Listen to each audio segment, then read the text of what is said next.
એક ગોપી શૃંગાર કરતી હતી, ત્યાં કનૈયાની વાંસળીનો અવાજ એણે સાંભળ્યો.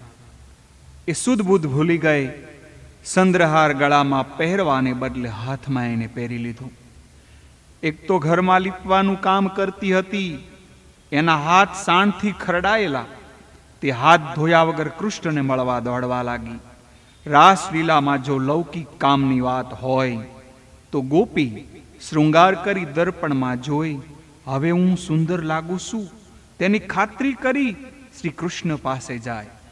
પરંતુ શુકદેવજીએ વર્ણન કરેલું છે કે કેટલીક ગોપીઓ લીપતી હતી, તે લીપવાનું કામ પડતું મૂકીને દોડી. હાથો સાણથી ખરડાયેલા હતા, એ પણ હાથ ધોયા વગર તેવી ને તેવી સ્થિતિમાં કૃષ્ણને મળવા દોડી. ગોપીઓ છાણ વડે ખરડાયેલો હાથ ધોયા વગર શ્રી કૃષ્ણ પાસે જાય. આ બતાવે છે કે આ લૌકિક કામની વાત નથી. ઈશ્વરને મળવા માટે આવી આતુરતા જોઈએ. કેવી આતુરતા તે ઉપર હવે એક દ્રષ્ટાંત આપણે જોઈએ. રામકૃષ્ણ પરમહંસ એમણે આ દ્રષ્ટાંત હંમેશા આપેલું. એક શિષ્યે પોતાના ગુરુને પૂછ્યું, ઈશ્વરને માટે કેવી જિજ્ઞાસા જોઈએ? ઈશ્વરને પ્રાપ્તિ કરવા માટે આપણે કેવી વ્યાકુળતા જોઈએ? ગુરુએ કહ્યું, એ શબ્દનો વિષય નથી. શબ્દથી તેનું વર્ણન થઈ શકે નહીં. એ અનુભવનો વિષય છે. અનુભવથી એ સમજાય. રામબાણ વાગ્યા હોય એ જાણે. હું કોઈ પ્રસંગ મળશે ત્યારે તને આ વાત સમજાવીશ. એક દિવસ ગુરુ શિષ્ય નદીએ સ્નાન કરવા ગયા. શિષ્ય જેવી જળમાં ડૂબકી મારી એટલે ગુરુએ એનું મસ્તક જળમાં પકડીને અંદર દબાવી દીધું. શ્વાસ વગર શિષ્યનો જીવ મૂંઝાવા લાગ્યો. તે તરફડિયા મારવા લાગ્યો. એકદમ વ્યાકુળ થઈને એ ખૂબ તરફડિયા મારવા લાગ્યો. એટલે ગુરુએ તેને છોડ્યો. શિષ્ય બહાર નીકળ્યો એટલે ગુરુએ પૂછ્યું, કેમ પ્રાણવાયુ હવા વગર તારા પ્રાણ કેમ અકળાતા હતા? શિષ્ય કહે, પ્રાણ અકળાવાની વાત જવા દો. મને તો લાગ્યું કે હમણાં જ મારા પ્રાણ હવા વગર છૂટી જશે. ગુરુએ કહ્યું કે હવે તને સમજાણું ને. ઈશ્વરને માટે પણ આવો જ તડફડાટ, આવી જ વ્યાકુળતા, આવો જ તલસાટ હોવો જોઈએ. તો તે મળે અને એ ભગવાન તો આપણને દર્શન આપે. આતુરતા વગર ઈશ્વર ક્યારેય મળતા નથી. મીરાબાઈએ પણ કહ્યું છે, તુમ દેખ્યા બિન કલ ન પડત હૈ, તડપ તડપ જીવ જાશી. આ સાધારણ સ્ત્રીની કથા નથી. આ દેહભાન ભૂલેલી સ્ત્રીની કથા છે. દેહાધ્યાસ નષ્ટ થયા પછી પ્રભુની ચિન્મય લીલામાં પ્રવેશ કરીએ. ગોપીઓને સગા સંબંધીઓ અટકાવવા લાગ્યા, પણ તેઓ અટકી નહીં, કારણ કે તેઓનું મન મનમોહનને હરી લીધું હતું. સુરદાસના શબ્દોમાં કહીએ તો, મોહન મન મોહી લીયો, લલિત બેનું બજાયરી, મુરલી ધુની સ્વન સુનત, બિબસ ભઈ ભાઈરી. ગોપી એ હૃદયનો શુદ્ધ ભાવ છે. ઇન્દ્રિયો દ્વારા ભક્તિ રસનું પાન કરે તે જ ગોપી. ઘરમાં રહી ભક્તિ કરવી કઠણ છે. પોતાની સ્ત્રીમાં પણ માતૃભાવ રાખતા આવડે તો ઘરમાં રહીને ભક્તિ થાય. ભક્તિમાં તન્મયતા આવે પછી હું પુરુષ છું કે સ્ત્રી છું એનું ભાન પણ રહેતું નથી. દર્શન કરતા સ્ત્રી તત્વ અને પુરુષ તત્વનું ભાન ભૂલે એ ગોપી. સ્ત્રી તત્વ અને પુરુષ તત્વનું ભાન જ્યાં સુધી છે ત્યાં સુધી કામ મનમાંથી જતો નથી. આ ગોપીઓ કોણ હતી? ઋષિ મુનિઓ બ્રહ્મચિંતન કરતા થાકી ગયા, પણ મનમાંથી કામ ન ગયું. તેથી તે કામ ઈશ્વરને અર્પણ કરવા બધા ઋષિઓ વ્રજમાં ગોપીઓ થઈને આવેલી. ગોપીઓમાં કેટલીક સાધન સિદ્ધા ગોપીઓ હતી, કેટલીક ઋષિ રૂપા ગોપીઓ હતી, કેટલીક શ્રુતિ રૂપા ગોપીઓ હતી, કેટલીક સ્વયં સિદ્ધા પણ હતી. ત્યારે કેટલીક અનન્ય પૂર્વા અને કેટલીક અન્ય પૂર્વા ગોપીઓ હતી. અનન્ય પૂર્વા ગોપીઓ સંસારનો ભોગ ભોગવ્યા વિના જેને વૈરાગ આવે તેને અનન્ય પૂર્વા ગોપીઓ કહેવાય. કેવળ ઝાડના પાંદડા ખાનાર ઋષિઓને કામ ત્રાસ આપે તો જીભના લાડ લડાવનારનું શું થતું હશે? ઋષિઓ તપશ્ચર્યા કરી યોગ સાધના કરી કંટાળી ગયેલા. તેથી પોતાનું કામ શ્રી કૃષ્ણને અર્પણ કરવા ગોપીઓ થઈને આવેલી ઈશ્વરને અર્પણ કરેલા કામ નિષ્કામ બને છે. પરાશર મુનિ સૂર્યને ઢાંકી શક્યા, પણ કામને નથી દબાવી શક્યા. મનુષ્યનો મોટામાં મોટો શત્રુ જો હોય તો તે કામ છે. તેમાંથી બીજા દુર્ગુણો ઉત્પન્ન થાય છે અને છેવટે એનું પરિણામ બુદ્ધિનાશમાં આવે છે. ઈશ્વરને જો કામ અર્પણ થાય તો તે તેમાં ભળી જાય. ઈશ્વરમાં મળી ગયેલા કામનું બીજ રહેતું નથી, એટલે ફરીથી તે અંકુરિત ક્યારેય થઈ શકતો નથી. સંસારના સર્વ સાંસારિક સુખોને મનથી ત્યાગ કરી ઈશ્વરને માટે વ્યાકુળતાથી ગોપીઓની જેમ જે નીકળી પડે છે તે ધન્ય છે. તેથી તો ભગવાન ગોપીઓનું સ્વાગત કરે છે અને કહે છે, મહાભાગ્યશાળી સ્ત્રીઓ આવો, મહાભાગ્યશાળી સ્ત્રીઓ તમે આવો, મહાભાગ્યશાળી સ્ત્રીઓ તમે આવો. ભાગવતકાર ગોપીઓને મહાભાગ્યશાળી એમ સંબોધન કરે છે. નારદજી ભક્તિ સૂત્રમાં ગોપીઓનું દૃષ્ટાંત આપે છે. યથા વ્રજ ગોપિકા નામ, આ બતાવે છે ગોપીઓ કોઈ સામાન્ય રખડતી સ્ત્રીઓ નથી. તેઓ મહાન ભગવાનના ભક્તો હતા. ભગવાનની એક એક ગોપીને કહ્યું, ગોપીઓ તમે મહાભાગ્યશાળી છો. ભગવાને ગોપીઓને બહુ મોટું સંબોધન કર્યું છે. ગોપીઓને મહાભાગા સંબોધન આપ્યું છે. મોટરમાં ફરે કે વિમાનમાં ફરે તે ભાગ્યશાળી નથી. બંગલામાં રહેનારો પણ ભાગ્યશાળી શાનો? જેને માથે કાળ છે, મૃત્યુ છે, એ ભાગ્યશાળી છે ના? જેને કાળની બીક લાગતી નથી એ ભાગ્યશાળી છે. સંસારના સર્વ વિષયો છોડી પ્રભુ પ્રેમ માટે દોડે એ જ ભાગ્યશાળી. પરમાત્માના પ્રેમમાં પાગલ થઈ પરમાત્માને મળવા દોડે એ જ ભાગ્યશાળી. મહાભાગ્યશાળી કોણ? જે મનુષ્ય ઈશ્વરને મળવા માટે અતિ વ્યાકુળ થયો હોય એ. અને એથી જ આ બંશીનાદ અધિકારી જીવોને, અધિકારી ગોપીઓને સંભળાયો છે, બીજાને નહીં. બંશીનો વેણુનાદ સર્વને સંભળાણો હતો. આ સંસારના વિષયો ભોગવા છતાં કોઈ દિવસ તૃપ્તિ થતી નથી. હવે નિશ્ચય કરો, મારે એક ઈશ્વરને મળવું છે. સંસાર સુખ એ મહાદુઃખ છે. એથી જેને ખાતરી થઈ છે એ સુખને જેણે છોડ્યું તેને ભગવાન અપનાવે છે. પ્રભુ પ્રેમમાં જે પાગલ બને એ ભાગ્યશાળી. પરમાત્મા આવા જીવનું સ્વાગત કરે છે.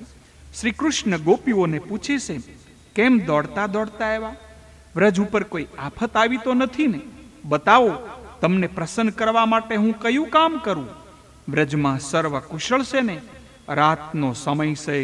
રાતના સમયે ઘોર જંગલમાં સ્ત્રીઓને ન જવું જોઈએ. તમે વૃંદાવનની શોભા જોવા આવ્યા છો? આ રળિયામણી રાત્રિ છે. તમે શું રાત્રિમાં શોભા જોવા આવ્યા છો? તમે વૃંદાવનની શોભા નિહાળો. આ શોભા જોઈ તમે ઘરે જાઓ. તમારા પિતા, તમારા પતિ, તમારા પુત્રો તમારી રાહ જોતા હશે. તમે વ્રજમાં જાઓ, તમારા પતિઓની સેવા કરો, તમારા સંતાનોનું પાલન પોષણ કરો. અંતર્મુખ દ્રષ્ટિ કરી જીવ ભગવાનનું ધ્યાન કરે. ત્યારે ભગવાન કહેશે, તું મારી પાસે શું કામ આવે છે? તું સંસારમાં જ રત રહે, તે તને સુખ આપશે. મારી પાસે સુખ નથી, હું સુખ આપતો નથી, હું તો આનંદ આપું છું. તમારા પતિ બાંધવો તમારી રાહ જોતા હશે. તમારા પતિ તમને સુખ આપશે, તમે પાછા જાઓ. એક અર્થ નીકળે છે કે તમે ઘરે જાઓ. બીજો અર્થ નીકળે છે કે જે જીવ મારા સ્વરૂપમાં મળી જાય તે પછી ઘરે જઈ શકતો નથી. પરમાત્માને મળવા માટે જીવ જાય છે ત્યારે તેને એકદમ પરમાત્મા મળતા નથી. તેને એવો ભાસ થાય છે કે પરમાત્મા તેને કહે છે કે તું સંસાર સુખ છોડીને આવ્યો શા માટે? જા, સંસારમાં સુખ છે. ભગવાનની એવી ઈચ્છા નથી કે ગોપીઓ ઘરે જાય, પણ તેઓ જોવા માગે છે કે ગોપીઓના મારા પર પરિપૂર્ણ પ્રેમ છે કે નહીં. એટલે કે તેઓ ગોપીઓની પરીક્ષા કરવા કહે છે. તારા ઘરમાં તને સુખ મળશે, તારા પતિ તને સુખ આપશે. ભગવાન ગોપીઓને આદર્શ સ્ત્રી ધર્મ બતાવે છે. પતિની સેવા કરવી એ સ્ત્રીનો ધર્મ છે. પતિમાં ઈશ્વર ભાવ ન રાખે તેનો આલોક અને પરલોક બંને બગડે છે. કળયુગમાં શૂદ્રોને અને સ્ત્રીઓને જલ્દી મુક્તિ મળશે. શૂદ્રો આચાર વિચાર ન પાળે અને કેવળ રામ રામ કરે તો ચાલે, પણ બ્રાહ્મણ આચાર વિચાર ન પાળે તો તેનું પતન થાય છે. બ્રાહ્મણના માથે વધારે જવાબદારી છે. ઘરની એક એક વ્યક્તિની સેવા કરતા સ્ત્રી ઈશ્વરનું સ્મરણ કરે તો તેને મંદિરમાં જવાની જરૂર નથી. યોગીઓને જે મુક્તિ મળે છે તેવી મુક્તિ તેમને અનાયાસે મળે છે. પ્રતિવ્રતા સ્ત્રી ઈશ્વરને પણ બાળક બનાવી શકે છે, અનસૂયાની જેમ. પ્રભુની સન્મુખ આવેલી ગોપીઓને પરમાત્માએ ધર્મનો ઉપદેશ કર્યો. સ્ત્રીને બહાર બહુ ફરવાની જરૂર નથી. સ્ત્રી જો બહાર ભટકે તો તે સ્વેચ્છાચારી બને છે અને એનું પતન થાય છે. જે સ્ત્રી ઘરમાં રહી ગૃહિણી ધર્મ બજાવે તેને પવિત્ર રહેવાની અનુકૂળતા રહે છે. સ્ત્રી પતિમાં અને પતિના સંબંધીઓમાં ઈશ્વરની ભાવના રાખી સર્વને માટે તન મન ઘસાવે અને પરમાત્માનું સ્મરણ કરે તો સંન્યાસીઓ તેમજ યોગીઓને જે સદગતિ મળે તે જ અનાયાસે સ્ત્રીને પ્રાપ્ત થાય છે. પતિમાં ઈશ્વરની ભાવના રાખી વિયોગમાં સ્મરણ અને ધ્યાન કરતા ચિત્તના જેવી એકાગ્રતા થાય છે તેવી સંયોગમાં થવી કઠણ છે. તેથી ઘરે જાઓ, હું તમને દ્રષ્ટાંત આપું છું. અનસૂયા માતાએ અવલૌકિક પતિ સેવા બળથી ત્રિદેવોને પણ બાળકો બનાવ્યા. અનસૂયા માતા પ્રતિવ્રતાના ધર્મે બહુ મોટા છે. હું તમને દ્રષ્ટાંત આપું છું. એક પ્રતિવ્રતા સ્ત્રી હતી, પતિની ખૂબ સેવા કરે છે. એક દિવસ પતિ બહાર ગામથી આવ્યા.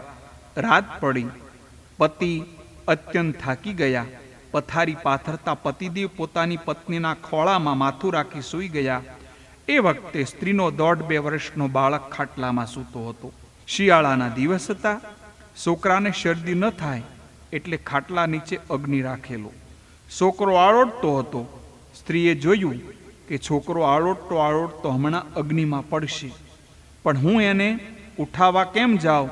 તેમ કરું તો પતિદેવની ઊંઘમાં ખલેલ પડે, તેઓ જાગી જશે.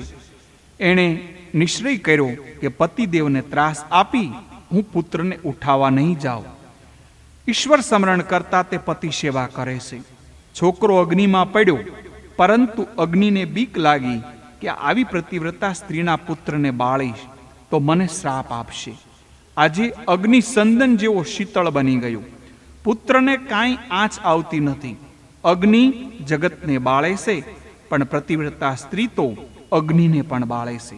મહાપ્રતિવ્રતા સ્ત્રીથી તો અગ્નિ પણ ગભરાય છે. આવો શ્રેષ્ઠ પ્રતિવ્રતાનો ધર્મ છે. તેને છોડી તમે મારી પાસે કેમ આવો છો? ઘરમાં રહેવાથી જ તમારું કલ્યાણ થશે. મારા સંયોગ કરતા મારા વિયોગમાં અનેક ગણું તમને સુખ મળે છે. વિયોગમાં મારું ધ્યાન બરાબર થશે. વિયોગમાં મારું ધ્યાન બરાબર થશે. વિયોગમાં પ્રેમ પુષ્ટ બને છે. વિયોગમાં ગુણ દેખાય છે. સંયોગમાં દોષ દેખાય છે. તમારો પ્રેમ શુદ્ધ હશે તો મારું ધ્યાન કરતા તમે મારા સ્વરૂપને પ્રાપ્ત થશો. માટે તમે તમારા પતિને છોડીને આવ્યા છો એ યોગ્ય નથી. સાધક જ્યારે ધ્યાનનો આરંભ કરે ત્યારે મન સંચળ હોવાથી તેને ઈશ્વર દર્શન થતું નથી, પણ અંધારું દેખાય છે. તે નિરાશ ન થાય અને પ્રયત્ન ચાલુ રાખજો તો તે અંધારામાંથી પ્રકાશ નીકળશે. ભગવાન ગોપીઓને ઘરે જવાની આજ્ઞા કરે છે. ગોપીઓને દુઃખ થયું છે. ઈશ્વર આજ નિષ્ઠુર થયા છે. ગોપીઓ ભગવાનને સામો જવાબ આપે છે. પ્રભુએ ગોપીઓને દેહ ધર્મનો ઉપદેશ કર્યો. પતિએ તો દેહનો પતિ છે. આ શરીરનો કોઈ પતિ હશે, શરીરનો કોઈ પિતા હશે, પણ આત્માનો કોઈ પતિ નથી. આત્માનો કોઈ પિતા નથી. આત્માનો ધર્મ તો પરમાત્માને મળવાનો છે. ગોપીઓ પ્રભુને આત્મ ધર્મનો ઉપદેશ આપે છે. સખીઓ બોલે છે, નાથ, આવું નિષ્ઠુર જેવું ન બોલો. આપે ગીતામાં કહ્યું છે કે જે ભાવે જીવ મને ભજે તે ભાવે એને હું ભજું છું. તો હવે અમને ઘરે જવાનું તમે કેમ કહો છો? આપ પતિત પાવન છો, દયાના સાગર છો. એવા વિશ્વાસથી આપના ચરણનો આશ્રય કર્યો છે. આપ નિષ્ઠુર જેવું કેમ બોલો છો? સંસારના સર્વ વિષયોને મનથી ત્યાગ કરી કેવળ આપના ચરણોનો દ્રઢ આશ્રય કર્યો છે. સર્વ વિષયો મનથી પણ ત્યાગ કરીને આવે. અમે સર્વ વિષયો છોડી કેવળ તમારા ચરણોમાં પ્રેમ કરીએ છીએ. તમારા માટે અમે મનથી સર્વ વિષય સુખનો ત્યાગ કર્યો છે. સંસારના સર્વ વિષયોનો અમે વિવેકથી ત્યાગ કર્યો છે. સર્વનો ત્યાગ કરી કેવળ આપને મળવા માટે આવ્યા છીએ. અમારો પરિત્યાગ ન કરો, આપ અમારી ઉપેક્ષા ન કરો. અમારા મનમાં તમારા વિના બીજું કંઈ છે જ નહીં. જેના મનમાં કૃષ્ણ વિના બીજું કાંઈ જ નથી, એ જ ગોપી સખીઓ પરમાત્માને મનાવે છે. આ સંસારના વિષયોને મનથી ત્યાગ ન કરે ત્યાં સુધી ભક્તિ થતી નથી. કહ્યું છે કે સચ્ચા ત્યાગ કબીર કા, મન સે દિયા ઉદાર. મનુષ્ય બહારથી ત્યાગ કરે છે પણ મનથી તે ત્યાગ કરતો નથી. તેથી તે ભક્તિ બરાબર કરી શકતો નથી. શરીરથી ત્યાગ કરે પણ મનથી ત્યાગ ન કરે એ તો દંભ છે. મનથી ત્યાગ કરે એ સાચો ત્યાગ. તમારું મન કેવું છે, તમારું મન ક્યાં છે એ મહત્વનું છે. તમારું તન ગમે ત્યાં જાય પણ મન ઈશ્વરથી દૂર ન જાય. આ ઉપર વૃત અવૃત નામના બે બ્રાહ્મણ સાધુઓના દ્રષ્ટાંતો છે. વૃત અને અવૃત નામના બે બ્રાહ્મણ જાત્રા કરવા નીકળ્યા. પ્રયાગરાજ જવાનું છે. પ્રયાગમાં વેણી માધવનું મંદિર છે. આજે જન્માષ્ટમી છે. આજે વેણી માધવના દર્શન કરવા છે. રસ્તે ચાલતા ચાલતા રાત પડવા આવી, થાકી ગયા. પ્રયાગરાજ હજુ થોડું દૂર છે. એવામાં રસ્તામાં એક વેશ્યાનું ઘર આવ્યું. અવૃતે કહ્યું, વરસાદ બહુ પડે છે, અંધારું છે, રસ્તો દેખાતો નથી. હું તો અહીં જ મુકામ કરવાનો, મારાથી ચલાય તેમ નથી. તારે આગળ જવું હોય તો જા. વૃતે એમ માન્યું, આની દાનત બગડી છે, તે ભલે અહીં રહે, હું તો આગળ જઈશ. અવૃતે તો ત્યાં જ વેશ્યાના ઘરમાં મુકામ કર્યો છે. વૃત આગળ ચાલ્યો, પ્રયાગ પહોંચી ગયો અને એણે પ્રયાગરાજના મંદિરમાં મુકામ કર્યો છે. અવૃત કે જેણે વેશ્યાના ઘરમાં મુકામ કરેલો તે પસ્તાવો કરવા લાગ્યો. ધિક્કાર છે મને, જન્માષ્ટમીનો દિવસે હું વેશ્યાના ઘરમાં પ્રવેશ્યો. હું કેટલો બધો અભાગી છું કે હું રાત્રે વેશ્યાના ઘરમાં રાત રહ્યો છું. મારો મિત્ર કેટલો ભાગ્યશાળી છે, તે અત્યારે પ્રભુના દર્શન કરતો હશે, પ્રભુના મુખારવિંદ નિહાળતો હશે, મંદિરમાં મોટો ઉત્સવ થતો હશે, વૈષ્ણવો દર્શન કરવા આવ્યા હશે, રાધા કૃષ્ણની ઝાંખી કરતા હશે. અવૃત તન્મય જીવ છે, રાધા કૃષ્ણની ઝાંખી કરે છે. તે બેઠો છે વેશ્યાના ઘરમાં, પણ એનું મન માધવમાં છે. આ પ્રમાણે વેશ્યાના ઘરમાં બેઠો છે, તે સતત રાધા માધવનું ધ્યાન કરે છે. ત્યારે હવે વૃત કે જે મંદિરમાં પહોંચ્યો છે તેની દશા જોઈએ. વૃતનું ધ્યાન ઈશ્વરમાં લાગતું નથી, ચિત્ત ઈશ્વરમાં છોડતો નથી. તે મનથી મંદિરમાં હતો પણ એનું મન મંદિરમાં ન હતું. તે વિચારવા લાગ્યો, વેશ્યા હતી તો અતિ સુંદર, હું પણ ત્યાં રહ્યો હોત તો ખોટું ન હતું. મારો મિત્ર ભાગ્યશાળી છે, તે અત્યારે વેશ્યા સાથે મોજ કરતો હશે. હું નકામો મહાકષ્ટ વેઠી રાત્રે અહીંયા આવ્યો. આ પ્રમાણે મંદિરમાં તે વેશ્યાનું ચિંતન કરે છે. બેઠો છે માધવજીના મંદિરમાં, પણ એનું મન છે વેશ્યામાં. તે ઈશ્વરના મંદિરમાં વેશ્યાનું ચિંતન કરવા લાગ્યો. કહેવાની જરૂર નથી, પહેલાને એટલે કે અવૃતને મુક્તિ મળી અને બીજાને અધોગતિ. વેશ્યાના ઘરમાં હતો, એને લેવા માટે વિમાન આવ્યું. તે ભલે હતો વેશ્યાના ઘરમાં, પણ તેનું મન હતું માધવરાયના મંદિરમાં. પહેલો વેશ્યાના ઘરે ભગવાનનું ચિંતન કરતા કરતા વિષ્ણુ લોકમાં પામ્યો. ત્યારે બીજો મંદિરમાં હતો, પણ મંદિરમાં વેશ્યાનું ચિંતન કરતા કરતા એ નરકમાં ગયો છે. દેહ શુદ્ધિ નહીં, મન શુદ્ધિની જરૂર છે. ગોપીઓ કહે છે, પતિ પાસે તો તે સ્ત્રી જાય છે કે જેના મનમાં કાંઈ વિકાર વાસના હોય. જેના મનમાં વિકાર વાસના નથી તે જ પ્રભુ પાસે આવે છે. અમારા મનમાં કોઈ વિકાર વાસના નથી. ભગવાન ગોપીઓને પૂછે છે, તમારા મનમાં કોઈ વિકાર નથી, એનું પ્રમાણ શું? પ્રમાણ આપો. ગોપીઓ કહેશે, નાથ તમે જ પ્રમાણ છો, તમે અંદર બેઠા છો. કો દેવો યો મન સાક્ષી, જે મનને સાક્ષી રૂપે નિહાળે છે તે ઈશ્વર. મનમાંના ભાવ કુભાવને નિહાળે તે ઈશ્વર છે. અમારામાં કોઈ વિકાર વિકાર હોય તો આપથી અજાણ ન હોય. અમારા મનમાં કોઈ વિકાર નથી. હવે એક જ ઈચ્છા છે, તમને મળવું છે. ઈશ્વર પરિપૂર્ણ વૈરાગ્ય, પરિપૂર્ણ પ્રેમ ભક્તિ અને પરિપૂર્ણ જ્ઞાન માગે છે. આપે અમને પતિ સેવા કરવાની આજ્ઞા કરી તે માથે છે. આપે પ્રતિવ્રતાનો ધર્મ સમજાવ્યો. શરીરનો પતિ ઘરમાં છે, પણ આત્માના સાચા પતિ આપશો. આપે કહ્યું છે કે પતિમાં ઈશ્વરની ભાવના રાખવી. પતિની સેવા કરો.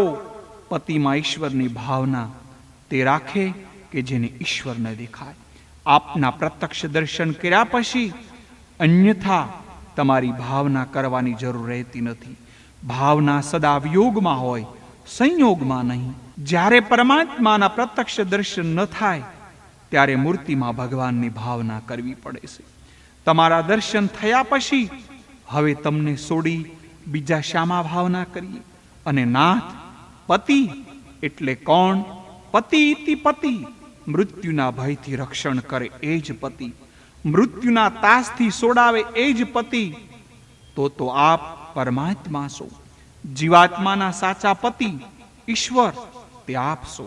આપના વિના એવો બીજો કોઈ પણ નથી, જેથી સમજીને આપના ચરણનો આશ્રય કર્યો છે.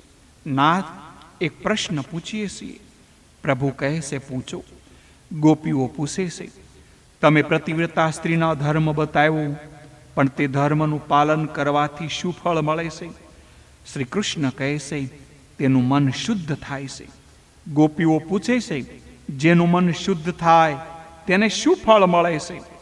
ભગવાન કૃષ્ણ કહે છે, તેને પરમાત્મા મળે છે. ધર્મનું પાલન ચિત્ત શુદ્ધિ માટે છે. ચિત્ત શુદ્ધિનું ફળ છે પ્રભુ મિલન. ગોપીઓ કહે છે, તમે તો અમને મળેલા છો, પછી એ ચક્કરમાં અમે શા માટે ફસાઈએ? ધર્મનું પાલન કરવાથી ચિત્ત શુદ્ધ થાય છે, અને ચિત્ત શુદ્ધિ થયા પછી ઈશ્વર મળે છે. તમે ઈશ્વર અમને મળ્યા છો.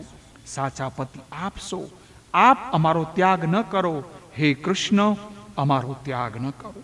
કૃષ્ણ કહે છે, મેં તમને પ્રતિવ્રતા સ્ત્રીનો દાખલો આપ્યો કે ઘરમાં રહી એણે કેવી સિદ્ધિ પ્રાપ્ત કરેલી, તમે પણ કેવી સિદ્ધિ પ્રાપ્ત કરો. પુરુષ કરતા સ્ત્રીને સિદ્ધિ સુલભ છે. ઘરમાં રહીને ઘરના પ્રત્યેક જીવને ઈશ્વર રૂપે આણી શરીર ઘસી નાખે. શાસ્ત્રમાં તો ત્યાં સુધી લખ્યું છે કે પૈસા કમાતા પુરુષ જે કોઈ પાપ કરે એમાં સ્ત્રીનો ભાગ નથી હોતો, પણ પતિ જે કાંઈ પુણ્ય કરે એમાં પત્નીનો ભાગ હોય છે. પણ કેવી સ્ત્રીને પુણ્ય ભાગ મળે? જે સ્ત્રી પતિને પરમાત્મા ગણતી હોય એવી સ્ત્રીને. અને એવી સ્ત્રી જ્યારે સેવા કરે એને 50% ઈશ્વરના ફળનો અધિકાર મળે છે. તેને પતિના પુણ્યમાં ભાગ મળે છે. સ્ત્રી ધર્મ શ્રેષ્ઠ છે. સ્ત્રી પોતાના બાળકોનું ધર્મનું શિક્ષણ આપે એ જ એની મોટામાં મોટી સેવા છે. પતિની સેવાથી ચિત્ત શુદ્ધિ અને ચિત્ત શુદ્ધિથી પરમાત્માની પ્રાપ્તિ થાય છે. ગોપીઓ કહે છે, નાથ, કથા કરતા અમને ન આવડે. એવું નથી, અમને પણ કથા કરતા આવડે છે. અગાઉના જન્મમાં અમે બધુંય અનુભવ કરી ચૂક્યા છીએ. કથા કરીને થાક્યા છીએ. પ્રવચનો અમે ખૂબ કર્યા, પણ તમારો અનુભવ ન થયો. એટલે અમે ઋષિઓ થઈને, ગોપીઓ થઈને ગોકુળમાં આવ્યા છીએ. હવે અમારી કથા આપ સાંભળો. એક પ્રતિવ્રતા સ્ત્રી હતી. એણે પતિને કહ્યું, તમારો મને વિયોગ ન થાય, મારાથી વિયોગ સહન થશે નહીં. એક વખત એવું થયું, એના પતિને પરદેશ જવાનું થયું. પત્ની પતિને કહ્યું, મને સાથે લઈ જાઓ, મને બિલકુલ અલગ ન કરો. પતિએ કહ્યું, દેવી, એ શક્ય નથી. મારે ધંધામાં કામ અંગે જવાનું છે, પરંતુ હું તને એક ઉપાય બતાવું છું, તેથી તને મારો વિયોગ નહીં લાગે. ઘરમાં મારો ફોટો છે, તે ચિત્રમાં મારી ભાવના દ્રઢ કર. માન કે હું ઘરમાં જ છું. જ્યારે જ્યારે મારું સ્મરણ થાય ત્યારે ત્યારે ચિત્રની પૂજા કરજે, મને માનજે, હું ઘરમાં જ છું. તેના પતિ પરદેશ જાય છે. પતિ પરદેશમાં હોય ત્યારે પ્રતિવ્રતા સ્ત્રી પતિના ચિત્રના પતિની ભાવના રાખી પ્રેમમાં તન્મય બને. પ્રતિવ્રતા સ્ત્રી રોજ ચિત્રની પૂજા કરે. 2 મહિના પછી તેના પતિદેવ ઘરે પાછા આવ્યા. તે ચિત્રમાં તન્મય થઈ હતી. પતિ આવ્યા, હવે ચિત્રમાં પતિની ભાવના કરશે કે દોડતી જઈને દ્વારે ઉપાડશે? મને જવાબ આપો. પ્રભુએ કહ્યું કે દોડતી જઈને પતિને મળશે. એમાં શું પૂછવાનું હતું? ગોપીઓ કહે છે, નાથ, તમારા મોઢે જ નાય થઈ ગયું. ઘરના પતિઓ કાગળના ચિત્ર જેવા છે. પતિ પરમાત્મા મળ્યા પછી લૌકિક પતિ એ ચિત્ર જેવા છે. તેથી હવે કોઈની સામે જોવાની ઈચ્છા નથી. આપ ઈશ્વર મળ્યા, જીવ ઉપર નિસ્વાર્થ પ્રેમ કરનાર સાચા પતિ મળ્યા, તે પછી લૌકિક પતિની સેવા કરવાની હોય કે નહીં? તમારા દર્શન થયા પછી લૌકિક પતિમાં શું ભાવના રાખવી? તે શા કામનું? લૌકિક પ્રેમમાં હંમેશા સ્વાર્થ અને કપટ હોય છે. ઘરે જઈને એમ કહેતા નહીં કે લૌકિક પતિ કાગળિયા જેવો છે. જ્યાં સુધી પરમાત્માના પ્રત્યક્ષ દર્શન ન થાય ત્યાં સુધી પતિમાં પરમેશ્વરની ભાવના કરવાની. જ્યારે પરમાત્માના પ્રત્યક્ષ દર્શન થાય ત્યારે પતિમાં પરમેશ્વરની ભાવના ન રાખે તો ચાલે. પ્રત્યક્ષ જેને પરમાત્મા ન દેખાય તે પતિમાં પરમાત્માની ભાવના રાખે. ઈશ્વર પ્રત્યક્ષ દેખાય પછી તેને કોઈ વસ્તુમાં ઈશ્વરની ભાવના કરવાની હોય નહીં. ભાવના એ સંયોગમાં કરવાની હોતી નથી, ભાવના વિયોગમાં થાય છે. ગોપીઓ કહે છે, નાથ, અમે સર્વનો ત્યાગ એટલે સ્ત્રી તત્વનો પણ ત્યાગ કરીને આવ્યા છીએ. જે સ્ત્રી નથી, જે પુરુષ નથી, જે શુદ્ધ ચેતન આત્મા છે, એનો ધર્મ કયો? તેને સ્ત્રી ધર્મનું પાલન કરવાની જરૂર નથી. નાથ, જે સ્ત્રી હોય તે સ્ત્રી ધર્મનું પાલન કરે. હું તો શુદ્ધ ચેતન આત્મા છું. પરમાત્માનો ધર્મ છે પરમાત્માને મળવાનું. પરમાત્મા ન મળે ત્યાં સુધી ધર્મ પાળવાનું. ધર્મ પાળવાથી મન શુદ્ધ થાય છે. ધર્મ પાળવાથી પાપ બળે છે. મન શુદ્ધ થાય છે, પાપ બળે એટલે પરમાત્માના દર્શન થાય છે. પરમાત્મા મળે છે ત્યારે તમે તો અમને મળેલા છો. આપ પ્રત્યક્ષ પરમાત્મા મળ્યા છો, સાચા પતિ મળ્યા છો. હવે સ્ત્રી ધર્મ પાળવાની જરૂર નથી કે હવે ઇતરમાં ભાવના કરવાની રહી નથી. આપના દર્શન થતા ન હતા ત્યાં સુધી બીજામાં અમે તમારી ભાવના કરતા હતા. હવે તમને છોડીને ધર્મને વળગવા ક્યાં જઈએ? તમે સાધ્ય છો, ધર્મ તો સાધન છે. અમે સ્વધર્મનું પાલન કર્યું એટલે તો તમારો સાક્ષાત્કાર થયો છે. આપના ચરણની વગર મૂલ્યની અમે દાસીઓ છીએ. નાથ, નિષ્ઠુર ન બનો, અમારો ત્યાગ ન કરો. ભગવાન કહેશે, હું તમારો સાચો પતિ હોઉં તો મારું કયું તમારે માનવું પડે ને. હું તમને કહું છું કે તમે ઘરે જઈને તમારા પતિની સેવા કરો. હું તમારો સાચો પતિ તમને ઘરે જવા કહું છું એટલે તમે પાછા ઘરે જાઓ. લૌકિક પતિ સ્વાર્થી હોવા છતાં મારી આજ્ઞા છે કે લૌકિક પતિની જ તમે સેવા કરો. ગોપીઓ કહેશે, અમે હજારો જન્મોમાં રખડી રખડીને થાકી ગયા. હવે જ્યારે આપ ઈશ્વર મળ્યા છો ત્યારે હવે અમે જવાના નથી. અમે પાછા જઈ શકીએ એમ નથી.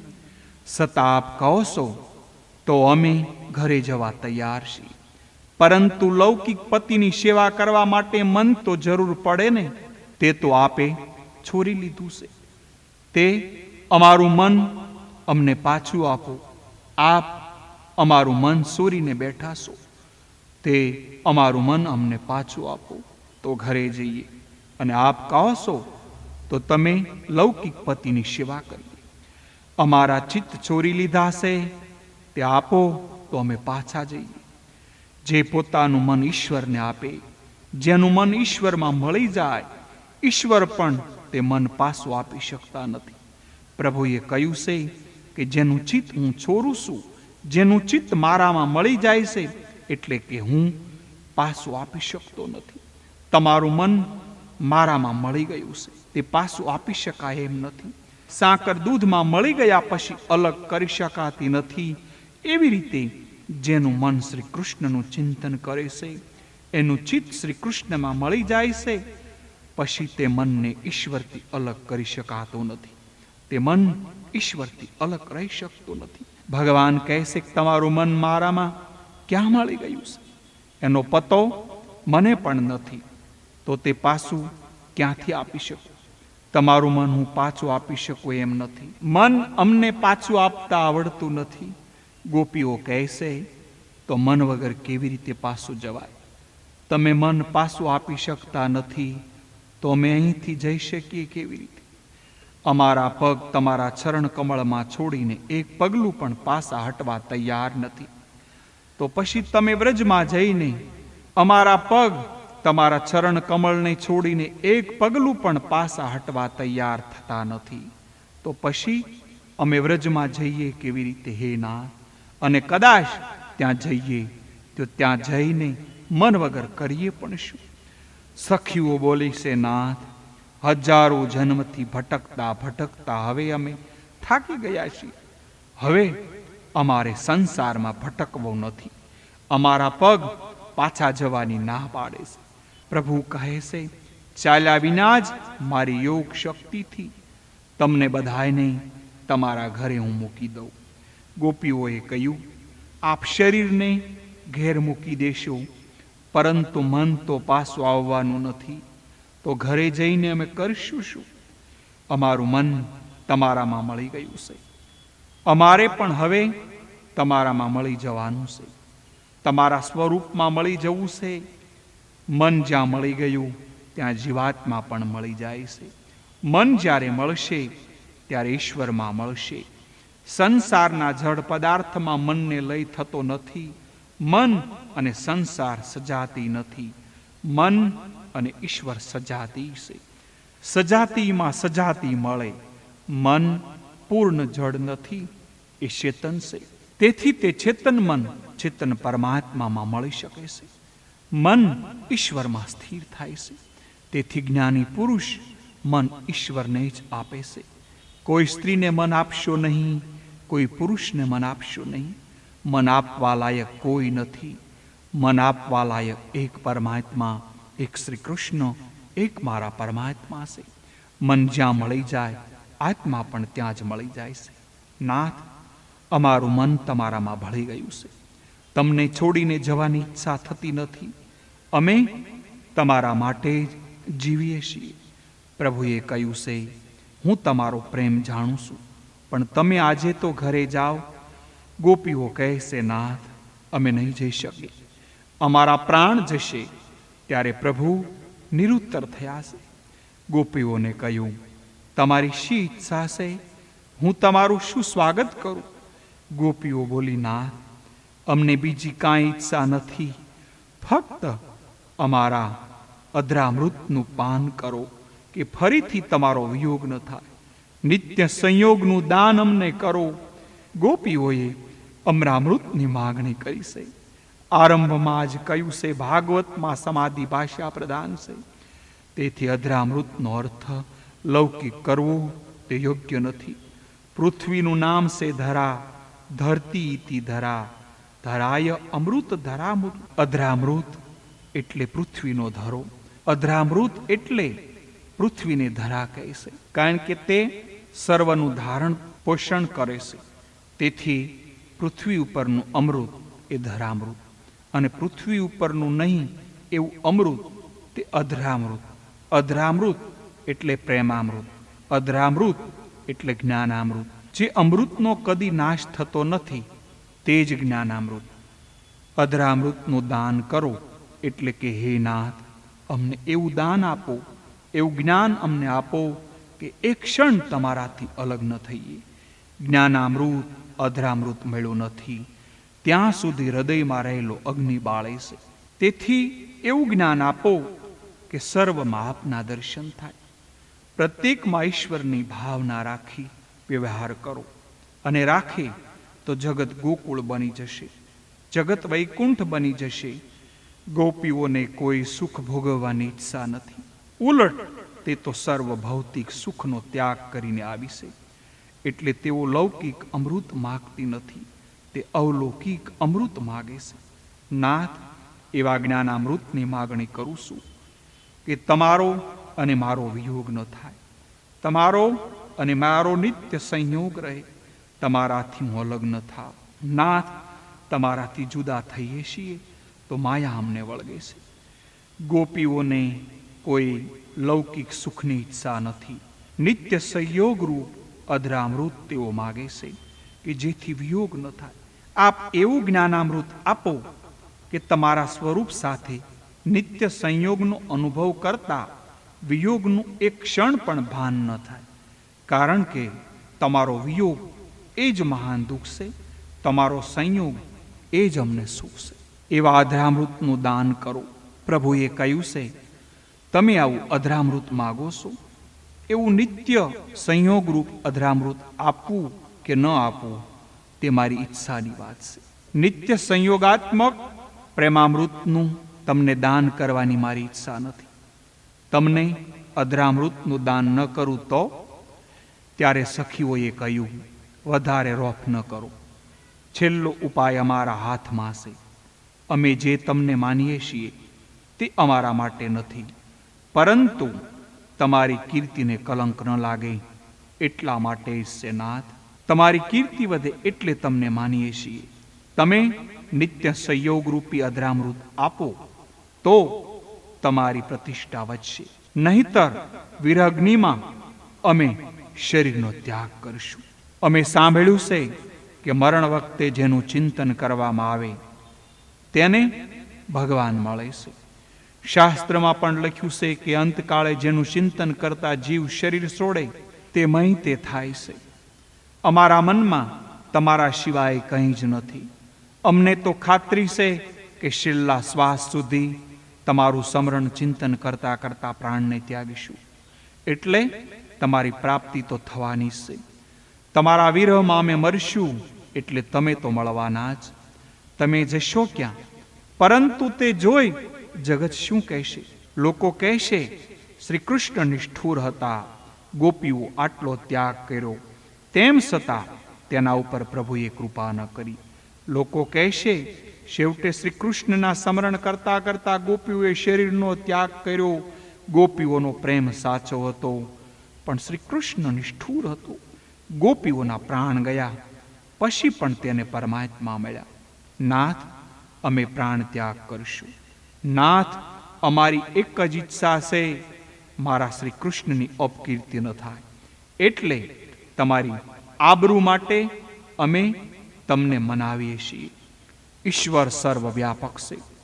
તમે સર્વત્ર છો એટલે તમારી પ્રાપ્તિ થવાની જ છે. જ્ઞાન માર્ગમાં પ્રાપ્તિની પ્રાપ્તિ છે, પણ મર્યા પછી તમારી પ્રાપ્તિ થાય તો તેમાં તમારી અપકીર્તિ થશે. ગોપીઓના આ વસનોથી ઈશ્વરની પણ હાર થઈ છે. તેથી મહાપ્રભુએ ગોપીઓના આ વચનનો જય જયકાર ગાયો છે. ભગવાનની કોઈ ઠેકાણે હાર થઈ નથી, પણ ગોપીઓ સાથે વાત કરવામાં ભગવાનની હાર અને ગોપીઓની જીત થઈ છે. આ જીવ અને ઈશ્વર વચ્ચેનો સંવાદ છે. જીવની કસોટી કર્યા પછી ઈશ્વર જીવને અપનાવે છે. ગોપીઓની સર્વ રીતે પરીક્ષા કર્યા પછી જ તેઓ શ્રી કૃષ્ણે દિવ્ય રસનું અદ્વૈત રસનું પાન કરાવ્યું છે. ભગવાને વિચાર્યું કે ગોપીઓનો પ્રેમ સત્ય છે. આજે હું એમનો ત્યાગ કરીશ તો તેઓ પ્રાણ ત્યાગ કરશે. પ્રભુને ખાતરી થઈ કે આ જીવ શુદ્ધ ભાવથી મને મળવા આવ્યો છે, એટલે ભગવાને તેને અપનાવ્યો છે. છેવટે પરમાત્માની હાર થઈ અને સખીઓની જીત થઈ. તેથી પ્રભુએ અનેક સ્વરૂપો ધારણ કર્યા. પ્રભુએ જેટલી ગોપીઓ છે એટલા સ્વરૂપો ધારણ કર્યા છે.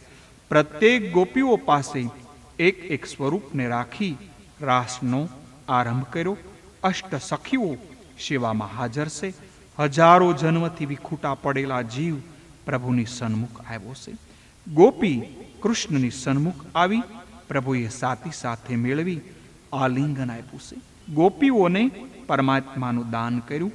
જીવ ઈશ્વરનું મિલન થયું. જીવ ઈશ્વર એક બન્યા. જીવ ઈશ્વરનું મિલન થતા પરસ્પરને અતિશય આનંદ થયો છે. ગોપી શ્રી કૃષ્ણમય ભગવાનમય બની છે. ગોપીઓના હાથમાં બે હાથ આપ્યા અને નૃત્ય કરે છે. ગોપીઓ કૃષ્ણ સાથે આનંદથી હવે નાચવા લાગી છે. આ જીવ અને બ્રહ્મનું મિલન છે. એવી રીતે પરમ અદ્વૈત રૂપ ફળનું આવર્ણન છે. અદ્વૈત સિદ્ધાંતના આચાર્ય શુકદેવજીએ રાસલીલામાં અદ્વૈતનું વર્ણન કર્યું છે.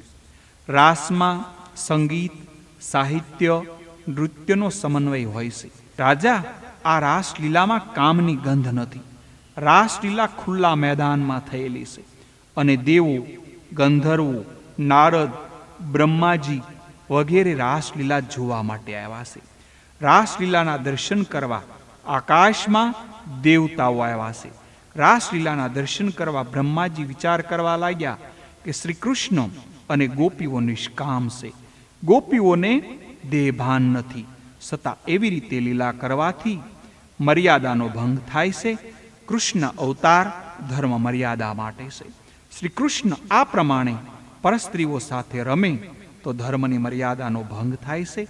બ્રહ્માજી રજોગુણના અધિષ્ઠતા દેવતા છે. જેની આંખમાં રજોગુણ હોય તે જ્યાં દોષ ન હોય ત્યાં પણ દોષ શોધી કાઢે. બ્રહ્માના મનમાં શંકા આવી છે. પ્રભુએ વિચાર કર્યો કે આ ડોસાને ધર્મ મેં શીખવાડ્યો.